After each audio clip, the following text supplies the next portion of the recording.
This is a child's shoe from Western China. This shoe is an adult's. It's a reproduction of a lotus shoe, the tiny slippers worn by Chinese women who practice foot binding, the wrapping of the feet from an early age to achieve feet sometimes only 3 inches in length.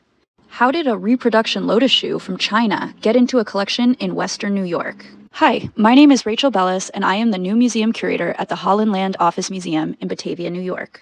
We are a museum that focuses on the history of Western New York's Genesee County.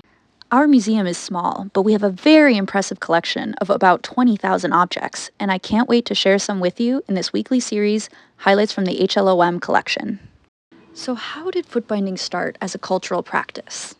Legend has it that in the 10th century, the Chinese emperor's consort Yao Niang danced at court with her feet bound, sparking a craze for unnaturally small feet. But that's only part of the story. There were economic motives behind the practice. A woman with lotus feet, a commonly used term for bound feet, symbolized a family with enough wealth to support daughters who could not do much labor standing up. A bride's new family would inspect her feet and, according to historian Wang Ping, quote, whether she was perceived as beautiful, persevering, disciplined, and hardworking depended on whether she had a pair of well-made lotus feet. Badly shaped, oversized feet, more than 3 to 4 inches long, meant that the bride had no endurance, no patience, and worst of all, was lazy. Therefore, she couldn't be a good daughter-in-law or a good wife. Thus, lotus feet became a status symbol and spread through the population.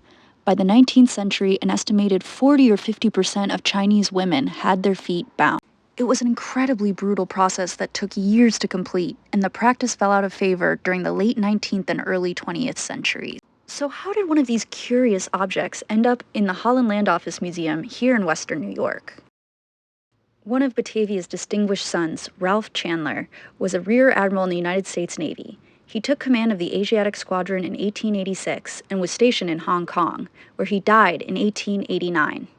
100 years later, one of his descendants donated a box of items from Western China to the Holland Land Office Museum, including this tiny lotus shoe. Like this video and follow us at the Holland Land Office Museum to see more unique items from our collection each week.